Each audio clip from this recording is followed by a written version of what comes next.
Hermanos, hermanas, soy el Padre Eduardo Chávez, postulador de la causa de canonización de San Juan Diego, director general del Instituto Superior de Estudios Guadalupanos, y en el Venerable Cabildo soy el teólogo magisterial guadalupano.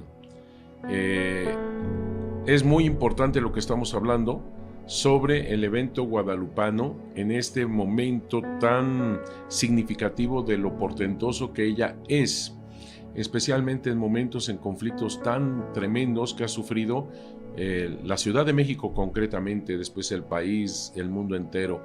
Realmente ella sigue haciendo portentos. Estuvimos hablando en el último programa de lo que fue aquella inundación terrible que sufrió la Ciudad de México. Estoy hablando de 1629-1634. Y estábamos diciendo de cómo quisieron sacar la Virgen de Guadalupe para llevarla al centro de la Ciudad de México, concretamente a la catedral y concretamente a la sacristía de este lugar bendito de la catedral. Estábamos viendo de que cómo es posible que se hayan atrevido, digamos así, a hacer esto en una imagen que como técnica tiene el temple, 3 clases de temple. Para los que sepan de técnicas de pintura, el temple es a base de agua y huevo. En otras palabras, es como una acuarela, prácticamente. Tiene también la técnica del óleo en su rostro, en sus manos y en el rostro del angelito. Es una cosa portentosa que después vamos a hablar de estas técnicas y cómo se descubrieron. Pero imagínate tú llevarla en una canoa, nada de doblada, no estuvo doblada, nunca estuvo doblada, sino así como está, como se presenta. Además estamos hablando de 1629. No tenía ningún tipo de protección, no tenía vidrio.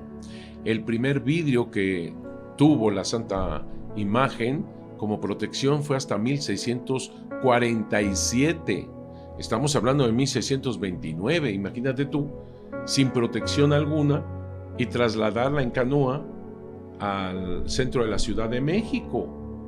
Es algo inaudito, la verdad, pero ahí la traían con gran pompa y circunstancia porque iban muchos escoltándola, haciendo todo lo posible para cuidarla, por supuesto, pero para pedirle que el agua bajara de su nivel, porque te estoy hablando de una inundación, te lo decía la vez pasada, que era en algunos lugares hasta 2 metros de agua, estaba inundada la Ciudad de México. No pasaba esto en el Tepeyac porque aquí sube un poco, se va hacia el cerro, digamos, el primer cerro que es el Tepeyac, y el santuario no sufrió de esa inundación, pero sí la Ciudad de México. Les decía que les voy a hablar también de este documento que surge precisamente por esta inundación, que se llaman Informaciones Jurídicas de 1666. Cuando les hablé también de cómo estuvo en la sacristía, hizo muchos portentos, les comuniqué, por ejemplo, algo muy hermoso que fue lo que pedían los alumnos indígenas del colegio jesuita de San Gregorio, de que les regresaran su rector, que lo querían mucho, que también va a ser una persona muy importante dentro de toda la documentación y la investigación guadalupana. Baltasar González se llamaba.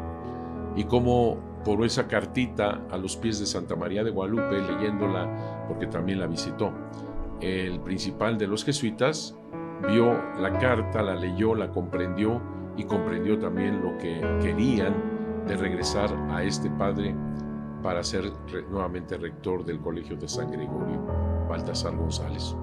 Y lo hizo. Para los indígenas habían sido escuchados por la Virgen en sus conductos normales, digamos, que es a través del jefe máximo de los jesuitas y que fue el que determinó que regresara Baltasar González. Cuando en 1634 baja el agua. Aquí hay una narrativa muy, muy bonita, muy interesante, digamos hasta ingenua, pero así lo narra un señor que después va a ser una historia de todo esto en el año 1746. Se llamaba Cabrera, Cayetano Cabrera. Fíjate la fecha, 1746. Estamos hablando prácticamente de 100 años después que escribe este señor. Y este señor, escribiendo sobre esa inundación, dice que la manera en la cual, valiéndose de la misma naturaleza para bajar el agua, la Virgen de Guadalupe, o Jesús a través de ella, hace un terremoto, y que por ese terremoto empieza a bajarse las aguas. Fíjate nada más de qué manera lo describen. No sabemos si fue eso exactamente, pero yo te estoy hablando de lo descrito por este Cabrera, 1746. La regresan a su santuario. Te recuerdo también una cosa que me parece importante. En aquel entonces, 1634, todavía existía la ermita, por supuesto, y sigue existiendo los cimientos de la primera ermita, la primera casita sagrada, donde quería la Virgen de Guadalupe que estuviera su casita sagrada, en el llano del Tepeyac, abajo. ¿Por qué? Porque es muy importante para la Virgen que sea en el llano, porque la raíz para el pueblo indígena es lo verdadero, lo que está bien arraigado, la historia, la tradición. Fíjate cómo nuestros pueblos es lo primero que dicen si viniera algún cambio. Ellos siempre dicen, el costumbre, padre, la tradición, nuestros abuelos, nuestros antepasados, así nos dijeron y así se queda. Y así es. Es la raíz, los abuelos, los antepasados, la historia, lo que está bien cimentado, es la raíz, es lo verdadero. Te digo este punto porque precisamente la ermita se encontraba en la raíz del Tepeyac, donde ella lo quiso, haciendo una perfecta inculturación. Pero también tú entiendes que raíz son los ancianos, los antepasados, los ancianos. Son aquellos que son la raíz de la comunidad. Y ahora vamos entendiendo también otra cosa, que volveremos a este asunto cuando ella le entrega su nombre completo, no a Juan Diego, sino al tío anciano de Juan Diego, Juan Bernardino. O sea, ella se está entregando, como buena judía entregando su nombre, ella se está entregando al pueblo. Eso es lo que quiere decir. Se está entregando a la raíz, a lo que está bien sostenido, a la verdad del pueblo. Eso es lo que está viendo la Virgen de Guadalupe al ponerlo en la raíz. Además que no está fuera tampoco de la mentalidad europea, si tomamos en cuenta el profeta Isaías, que dice, yo allanaré, dice el Señor, montes y valles para encontrarme contigo. Así que también la Biblia entra aquí y entra la mentalidad europea. Cómo la Virgen de Guadalupe hace una perfecta inculturación. Por eso su casita sagrada está abajo, en el llano. Muchas veces he visto aquí que llegan algunas personas dirigiendo a otras, guiando a otras, y les dicen, ignorando pues, y les dicen, mira, la primera casita que ella quería está allá arriba en el Tepeyac, allá arriba en el cerro. No, señor, no es cierto. Abajo. Ella quiere su casita sagrada abajo en el llano. Y tal fue la fuerza de esa frase, de esa voluntad de la Virgen de Guadalupe, que cuando en 1600 van viendo cómo construir otro lugar, otro santuario de la Virgen de Guadalupe en los alrededores, pero que sea más adecuado, más grande, porque al inicio para los indígenas no era importante entrar dentro del templo, porque ellos bailaban, era su manera de expresarse ante la divinidad. Ellos bailaban, danzaban al cosmos, esa era su manera de oración, es su manera de oración todavía. Aquí llenan el atrio bailándole a la Virgen de Guadalupe. ¿Cuántas veces yo he visto cómo llegan nuestros hermanos y bailan? No es para espectáculo, no es para que los vean. No, ellos bailan porque le bailan a Dios, le bailan a la Virgen de Guadalupe. Así que buscaban un lugar más apropiado. ¿Por qué? Porque si bien para los indígenas no era importante que el templo fuera más grande, como te digo, no entraban, solamente los sacerdotes entraban en su mentalidad religiosa, pero ya no eran solamente indígenas los que vivían de aquí.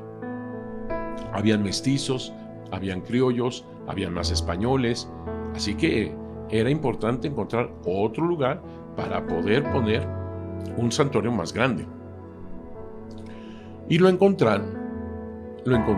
Estoy hablando de este ambiente de 1600, un poquito antes de la inundación. Lo encontraron en ese año 1600. y se encuentra en lo que actualmente ocupa, el terreno que actualmente ocupa el santuario que nosotros le llamamos la Basílica Antigua. Ese terreno lo encuentran como el más adecuado, 1600, para hacer esta nueva construcción. Y entonces, ¿cómo le hacemos para que la Virgen de Guadalupe apruebe este lugar? Porque ella dijo, lo quiero en el llano. Y atendían muy bien lo que había dicho Juan Diego y donde Juan Diego le había indicado a Fray Juan de Zumárraga. Por eso está ahí la ermita, la primera ermita. Montúfar después, en 1555, lo único que hizo fue agrandar la ermita en el mismo lugar. Por cierto que aquí te tengo que aclarar una cosa. La ermita, los cimientos que ahí tú ves, la ermita, la primera casita sagrada de Santa María de Guadalupe, es por aprobación de Fray Juan de Zumárraga y esa es terminada el 26 de diciembre de 1531, el mismo año, 1531. El mismo año de la aparición, 26 de diciembre, trasladan la imagen a esa primera ermita que fue construida en tan solo 13-14 días desde la aparición hasta ese momento. Después, cuando Fray Juan de Zumárraga va a España a defenderse de muchísimas acusaciones, ya lo veremos en su momento, pero ahorita ten en mente que se va a España en ese año de 1532 a defenderse, sí, como lo oyes, a defenderse de muchas acusaciones en contra suya. Los indígenas que habían sido la mano de obra para esa primera ermita, fueron ellos que agrandaron un poquito hacia adelante esa primera ermita y lo que había sido un pequeñísimo atrio. Oye, la primera ermita estamos hablando de 3 metros de ancho por 6 de largo. Es un cuartito. ¿Lo escuchaste bien? 3 metros por 6. Era una cosita pequeñita de adobe, piedra y pegado a la laguna de un solo piso. Imagínate tú, era una cosita de nada. Y tenía un pequeño atrio de apenas 1 metro, 1,5 metros hacia adelante, que era ese pequeñísimo atrio. Bueno, los indígenas decidieron poner lo que sería la fachada de esa primera ermita, recorrerla hacia la fachada, digamos, del atrio, de ese pequeño atrio. O sea, que añaden ese 1,5 metros al cuerpo de la ermita. Espero que me van siguiendo y no los confunda. Pero sigue siendo pequeñísima. Estamos hablando entonces más o menos de 3 metros de ancho, ahora por 7,5 metros de largo. Así de pequeña. Cuando llega Montúfar, el segundo arzobispo de México, dominico, él es nombrado en España en 1551, pero tenía cosas que hacer en la Santa Inquisición, donde él trabajaba allá en España, y tenía que poner las cosas en su lugar para hacer este viaje tan largo a la Ciudad de México. Llega a México, te dije, 1551 fue nombrado. En 1554 apenas está llegando a México, Montúfar, Alonso de Montúfar, segundo arzobispo de México. Se enamoró de la Virgen de Guadalupe, se enamoró. Y entonces él hace un poquito más grande, más amplia la ermita, pero siempre en el mismo lugar. Y entonces, vamos a decir, agranda por los lados 1,5 metros, más o menos, y 2 pisos, sería 2 niveles de altura. Eso es lo que hace Montúfar. Agranda, en una de estas paredes pone una ventana, que esa pared incluso se está cayendo. Cuando vengas al santuario, ve a la primera ermita y te das cuenta cómo esa pared donde está la ventana se está cayendo, y por ello se están usando unas vigas de acero para detener esto que es terrible, el daño que tiene ahorita la primera ermita. Esa es la primera ermita, pero te fijas, se está buscando siempre mantener que es abajo, en el llano, y es la voluntad de la Virgen y en ese lugar. Entonces, el hacer algo más grande en un lugar más adecuado supuestamente, pero le gustará a la Virgen de Guadalupe, y como te digo, es el terreno donde ahorita ocupa lo que llamamos la antigua Basílica de Guadalupe. El caso es que le hacen una sombrita, una pequeña sombrita así de palma, tal cual como lo oyes, y ponen la auténtica imagen de Guadalupe en esa sombrita para que no le caiga el sol, no se queme. Y dicen ellos, es que es una cosa tan espiritualmente, es ingenuo, es hermoso, es verdaderamente lleno de fe, de piedad, de no sé, es una cosa bella. A mí me parece fantástico que ponen esa sombrita para que ella esté ahí, y si no se mueve, le gustó. Pero si se mueve, entonces hay que llegar de nuevo al lugar primero donde estaba. Punto. Nos olvidamos de esto. ¿Y qué crees? ¿Qué crees? No se movió. Así que dijeron, le gusta. Pero fíjate, siempre abajo, en el llano, para cuidar esa voluntad de la Virgen de Guadalupe. Tiene que ser abajo, en la raíz. Así que comienzan a hacer lo que nosotros llamamos el santuario artesonado. Este santuario de la Virgen de Guadalupe, que le llaman artesonado, tenía dos tejas así, dos aguas en dos aguas y dos torres. Y por eso internamente tenía una estructura de madera que adornaron con relieves y todo eso, y por eso le llamaban el artesonado. El artesonado comenzó a construirse en 1600, pero faltaba dinero, faltaba modo, y entonces pues no funcionó. Tenía que esperarse un poco para juntar algo más, había pasado muertos y todo eso, bueno, ya sabes, este tipo de labores no es fácil. Total, en 1609 vuelven a retomar el trabajo, pero ahora con integrando nuevo mapa, nuevo plano, y quitan lo que habían puesto en aquel 1600, que son unos plomos que le habían colocado en la base de ese santuario para la Virgen de Guadalupe. Plomos que ya estaban corroídos por el salitre. Eso es increíble, para que veas la destrucción que hace el salitre en este lugar del Tepeyac. Estaban todos enmohecidos y eran de plomo. ¿Cómo es eso? Y ahí se conservaban unas palabras, unas frases a la Virgen de Guadalupe hermosas. Fíjate qué interesante. Total, que eso que había sido colocado en 1600 pues estaba corroído y queda como un testimonio de lo que es el terreno salitroso. Esto para que también en tu mente procures entender cómo es posible que una tilma, donde está la portentosa imagen tan delicada, dure 500 años en este lugar, por el amor de Dios. Bueno, comienzan a construir aquello desde 1609 y lo terminan en 1622. Consagran el templo en 1622. El arzobispo de aquel entonces, cómo le metió ganas. Él mismo pedía limosna por todos lados para este santuario de la Virgen de Guadalupe. Te digo que todos los que vienen se enamoran de la Virgen de Guadalupe, y entonces se logra en 1622 dar cauce a esta consagración.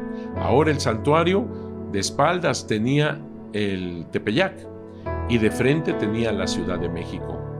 Bien, por eso cuando fue la inundación en 1629, ya la imagen estaba en este nuevo santuario de ella, en lo que se llama el artesonado. Fíjate todo lo que te tuve que decir para entender ahora dónde se encontraba la imagen de la Virgen de Guadalupe, que fue tomada, como te digo, y en barca, en canoa, la llevaron al centro de la ciudad, y después, como lo juró el obispo, regresarla a pie enjuto, es decir, ya no había agua, ya no había inundación, y la regresan al santuario del artesonado. Muy hermosas historias, pero tenían una deuda el pueblo mexicano. Sí, tenían una deuda con la Virgen de Guadalupe. Querían hacer realidad esa deuda de hacerla patrona de la Ciudad de México. Pero ¿cómo no? Si ella les ha ayudado en tantos milagros, tantas cosas que ha hecho la Virgen de Guadalupe, curaciones, gente que había resucitado, gente que había estado en algún accidente y recupera la vida, recupera la salud, recupera todo. Es una cosa lo que hace la Virgen de Guadalupe, pero en esta ocasión es tan grande, tan público, tan inundada la Ciudad de México desde 1629 y ahora en 1634, gracias a su portento, bajaron las aguas. ¿Cómo no buscar eso de que sea patrona de México? Pero ellos no se querían quedar solamente con que sea nombrada de esa manera aquí en la Ciudad de México por parte del arzobispo. Se buscaba que el Papa, la Santa Sede, pudiera dar misa y oficio dedicado a la Virgen de Guadalupe, patrona de la Ciudad de México. Misa y oficio dedicado a la Virgen de Guadalupe. Es decir, que en la misa las oraciones tuvieran Santa María de Guadalupe y que hablaran de ella, y en las oraciones y en la misa misma se pudiera tener esto, en la liturgia también, en laudes, vísperas completas, en toda la liturgia tener a la Virgen de Guadalupe, manifestar el amor tan grande porque ella nos lleva a Jesús. Tan milagrosa que fue, que todo mundo habla de tantos milagros que hizo en la catedral cuando tuvo que estar ahí esos años, con las aguas hasta arriba, y ahí estaba la Virgen haciendo milagros como aquello de los indígenas que pedían el regreso de su rector, y se logró. Misa y oficio dedicado a la Virgen de Guadalupe. El Vaticano lo que pedía siempre cuando se pedía esta misa y oficio, él pedía a su vez la historicidad del hecho. Tú me tienes que comprobar históricamente que esto es verdad, que no es una historieta, no es un cuentito, no es una narrativa evangelizadora, fantasiosa, no. Tienes que demostrar la historicidad del hecho. Están esperando de la Santa Sede cuáles serían las preguntas adecuadas para estas que se llaman informaciones. Y ya tenemos el título completo, Informaciones Jurídicas. ¿Por qué? Porque se va a hacer bajo notario, escribano, testigos, o sea, todo formal, es un acto jurídico. Y se le llama de 1666 por el año prácticamente cuando se llevan a cabo. De hecho, comenzaron a llevarse a cabo desde 1665, las primeras cosas, pero lo más fuerte de estas informaciones se dan en 1666. Se esperan esas cuestionamientos, preguntas para la Santa Sede, cómo quisiera saber de esto, etcétera, las más adecuadas jurídicamente hablando. Pero caray, en México no estamos tampoco tan de a tiro. Hay doctores en derecho, hay gente que sabe cómo hacer este tipo de cosas. Y sabes, se estaban muriendo algunos de los testigos, los indígenas más antiguos de Cuautitlán.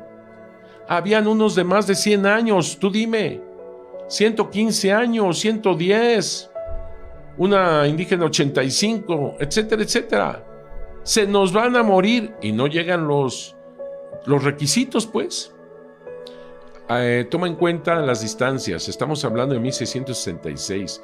Toma en cuenta pues lo que se necesitaba de embarcación, transporte y demás para lograr esta ida y vuelta de la comunicación entre la Santa Sede y México. Tú imagínate todo lo que tenían que hacer en aquel entonces para lograr algo. Como estaban preocupados en México, entonces, lógicamente, dijeron, pues nosotros podemos hacer las preguntas. Ya se las enviaremos en la Santa Sede y si hay algo que corregir, añadir, adecuar, ya no lo dirán y lo hacemos. Pero hay que ya llenar este tipo de cosas, ya hay que buscar las respuestas de la historicidad del hecho, como nosotros ya sabíamos que se tenía que integrar con los testigos más antiguos. Para ello, nombran a un doctor, Antonio de Gama, jovencito, un sacerdote Antonio de Gama, para buscar a estos ancianos de Cuautitlán. ¿Por qué de Cuautitlán? Pues porque es el pueblo donde nació Juan Diego, te recuerdo. Él nace en Cuautitlán, crece en Cuautitlán, se forma en Cuautitlán, se casa en Cuautitlán, Juan Diego, territorio del rey Netzahualcoyo, territorio tolteca. Juan Diego no es mexica, es tolteca, y cambia mucho, que sea tolteca. Son los sabios, son los artistas, son los nobles a los ojos indígenas, los toltecas. Y precisamente en todo esto, donde estamos, el Tepeyac, Cuautitlán, como te digo, y Tulpetlac, donde después se van a vivir, todo eso es del reinado de Texcoco. La mentalidad de Juan Diego, por lo tanto, no es azteca, no es mexica. Recuerda que azteca y mexica es lo mismo. Es tolteca, tolteca. Así que es una mentalidad sabia. Y además, si tú tienes en cuenta que el rey Netzahualcoyo quería que todo su reinado, toda su gente tuviera altura en cultura, no importa que fueras macehual, como Juan Diego, un hombre común, un hombre humilde. No, él quería que todo mundo tuviera una cultura tolteca de lo más alto, una verdadera universidad. Como si todos estuvieran en el Calmecac, que es el colegio de los nobles. Vuelvo a repetir, Juan Diego es un macehual, pero él tenía esta cultura tolteca de gran altura. En el tiempo de Juan Diego, por supuesto, ya estaba mezclado bastante con lo mexica, obviamente, pero conservaba con sus abuelos, con su pasado, con su raíz, esa mentalidad tolteca. Así que era importante conocer a Juan Diego a través de la gente paisana suya en Cuautitlán. Por eso le piden a Antonio de Gama, estamos hablando de 1665, 1666, que vaya a Cuautitlán a buscar a estos ancianos. Nosotros hacemos las preguntas. Y ya si el Vaticano nos dice otras más, pues otras más, o adecuarlas como quieran. Te recuerdo que Juan Diego nace en Cuautitlán, pues, y hasta se casa en Cuautitlán. Pero después, con su mujer, que era de Tulpetlac, se pasan a vivir a Tulpetlac. Que quede claro, para que no haya problemas. Juan Diego nunca vende su casa de Cuautitlán. No, nunca la vende. Siempre tenía esta atención, cuidado con las dos casas. Padre, ¿cómo lo sabe?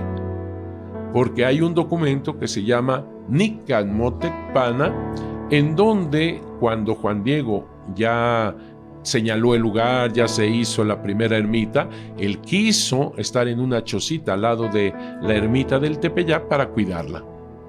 Se lo concede Fray Juan de Zumárraga. Y en ese documento, en ese manuscrito de 1590 de Fernando de Alba Iztlizóchitl, el Nican Motecpana nos narra cómo Juan Bernardino, quien ya había recuperado la salud milagrosamente por la Virgen de Guadalupe, va con Juan Diego a esa chocita y él quiere seguirlo, estar como él, con una vida contemplativa cuidando la ermita. Y Juan Diego le dice, no, porque tú tienes que cuidar nuestras casas, plural, y tierras que nuestros antepasados nos han heredado. Por eso te digo, Juan Diego nunca vende la casa de Cuautitlán, aunque en el momento de la aparición él vivía en Tulpetlac. Así que sabemos perfectamente, siempre fue vecino de Cuautitlán, pero él ya vivía en Tulpetlac. ¿Cómo va a vender su casa? Los indígenas ahí nacen, ahí mueren, ahí se casan, ahí cuando nacen y les dan los primeros baños, les quitan el cordón umbilical a las jovencitas, a las niñas, a las doncellitas, a las mujercitas. Toman el cordón umbilical y lo entierran en el fogón de esa casa. ¿Cómo va a vender una casa a un indígena? Pues es su raíz, es su verdad, es su historia, son sus antepasados. Y muchos, como te digo, al morir ahí, también los enterraban ahí en la casa. Es algo tan raíz del indígena. No vende su casa de Cuautitlán, pero él pasa a vivir en ese momento a Tulpetlac, pues la esposa era de Tulpetlac. Al final de cuentas, todo este territorio es del rey Netzahualcóyotl. Por eso era importante conocer quién era Juan Diego a través de sus paisanos, quien hablan en 1665, 1666. Pero no se pierdan el próximo momento de podcast que tenemos aquí desde la Basílica de Guadalupe, donde voy a hablar más sobre esta situación y te estás dando cuenta también cómo era esta devoción a la Virgen Santísima de Guadalupe desde siempre. Pues la Virgen de Guadalupe forjó esta patria. Que Dios los bendiga mucho. Nos vemos la siguiente.